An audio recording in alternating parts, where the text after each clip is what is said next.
Kan katanya bunda kata sedikit tomboy ya, Mm-mm. sampai kayak ke bengkel sendiri gitu.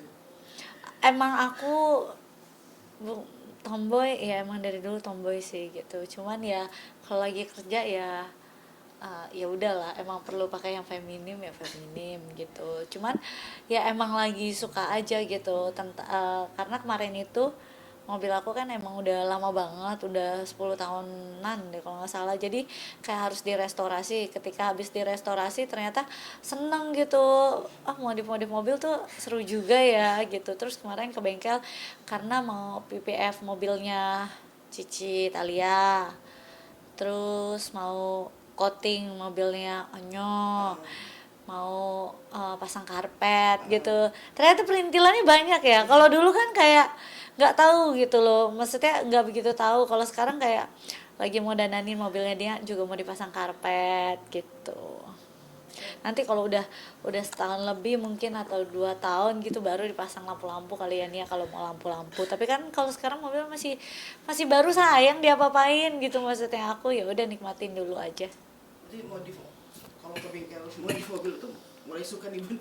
Gimana Iya, nih? jadi udah jadi anak bengkel ya. Aku bilang nongkrongnya ya udah nungguin kemarin kayak sambil ngobrol diapain lagi ya gitu, sambil nungguin karpetnya dipasang gitu. Jadi ya makin ngerti gitu loh, fungsinya apa, ini buat apa, mobilnya mau diapain gitu. Kalau kalau dulu kan kayak ya udah terima jadi aja, terus ini kenapa ya, ini kenapa, nggak ngerti gitu. Ya Kalau pas sekarang sekarang makin lama makin ngerti, makin belajar, oh ini bagusnya diginiin, ini apa gitu. ada mobil yang dimodif lagi nih. Rencana nih. Rencana sih untuk sementara sekarang pasang karpet dulu, jadi mau pasang karpet mobil. Jadi kemarin aku tuh nggak tahu, nggak ngeh gitu, kayak habis mobil aku dateng, driver aku berbilang, Bun pasang karpet. Oh yaudah aku pasang karpet mobil aku kan. Habis pasang karpet mobil aku terus aku baru minggir, lah anak-anakku karpetnya udah dipasang belum ya? Oh ya, soalnya aku maunya yang custom, jadi kan bener-bener Branded ya. bener-bener di apa rapi gitu kan. Jadi kayak anak aku gimana, ya udah akhirnya dipasang lagi. Terus kan anak tiga ya Bo, jadi tiga-tiganya kali tiga deh lu, gimana tuh ya kan. Jadi kayak baru tahu ini karpet, oh bukannya beli mobil udah dapat karpet gitu kan, mikirnya kayak gitu ya. Oh ternyata enggak, ada lagi karpetnya. Oh gitu. Jadi kemarin habis pasang yang punya aku kayak, oh iya pasangnya rapi ya, bagus gitu.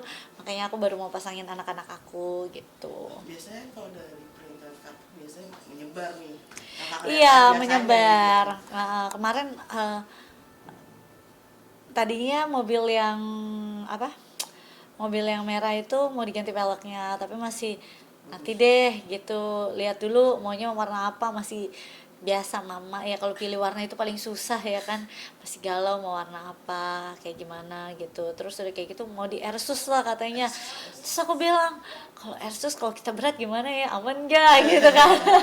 Takutnya kalau pas kita rame berat gitu, jadi ya masih kayak 50-50 gitu. Tapi ya jadinya makin ngerti, oh ini di ini diituin gitu. Tapi ya sekarang aku lebih mau ya udah pasang karpet dulu deh, pokoknya yang penting gitu, yang buat mobil anak-anak, jadi nanti mau dipasangin gitu.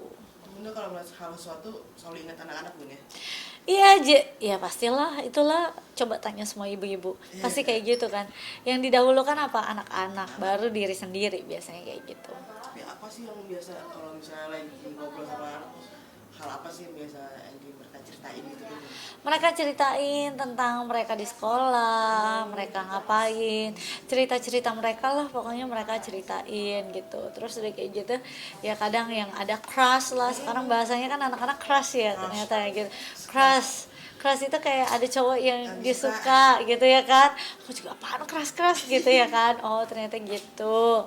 Ya udah gitu. Terus aku bilang selagi itu semuanya teman ya nggak apa-apa, ini baik, tapi yang ini ya udah gitu. Tapi kan seneng ya ketika anak bisa terbuka cerita semuanya sama kita gitu ya. Selalu aku kasih tahu apapun kalau bisa cerita, jadi kalau ada apa-apa nanti Tahu bunda. eh, tahu, bisa dibantu gitu.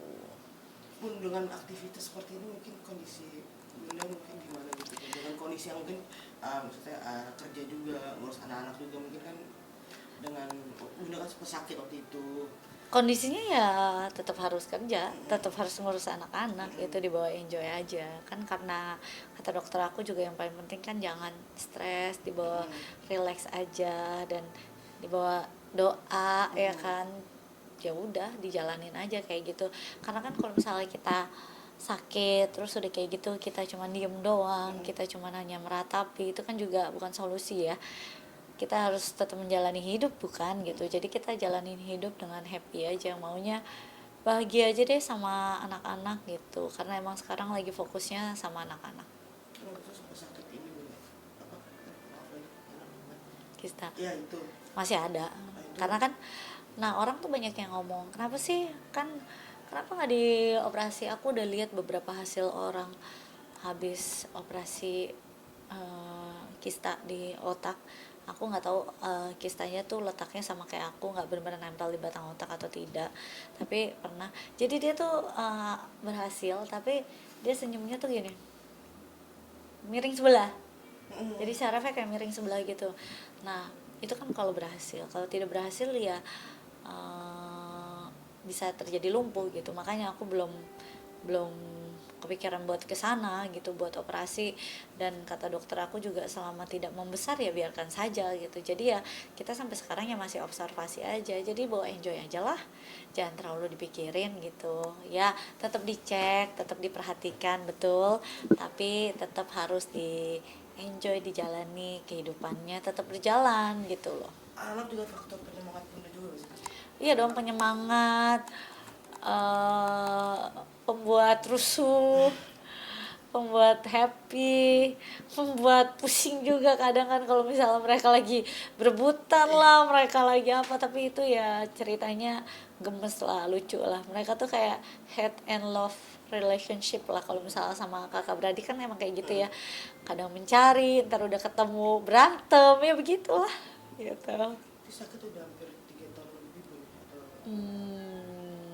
Tahuannya sih dari 2020 ketahuannya. berarti hampir 5 tahun. Iya ya, ternyata ya cepet juga ya. Ketahuannya sih itu. Tapi itu kan nggak mungkin tiba-tiba plang gitu. Jadi kan udah dari kemarin. Tapi setelah aku flashback, pas aku lihat-lihat kan galeri-galeri handphone, aku emang pernah cek otak itu dari pertama cek EEG doang itu dari 2017. Dari 2017 aku ngecek gitu. Cuman yang benar-benar ngecek akhirnya karena emang migrainnya nggak berhenti-berhenti itu 2020, akhirnya tahu kalau ada sesuatu gitu. Nah sekarang ya udah lagi hidup berbarengan aja. Tapi sering dicek-cek ya sih Bu, sama berapa bulan Sering, sekali gitu. kalau awal-awal 3 bulan sekali gitu. Terus kalau misalnya mau masuk ke ruangan MRI itu kayak aku deg-degan banget, kayak karena pertama kali aku nggak deg-degan, tapi karena tahu hasilnya aku langsung jadi kayak pada down. Pas cek kedua itu kayak langsung pas mau masuk ke ruangan MRI aku sampai kayak wah deg-degannya tuh sampai kayak nggak bisa nafas di dalam ruangannya, sampai aku pas baru dimasukin aku langsung kayak ketok-ketok dulu, dikeluarin dulu,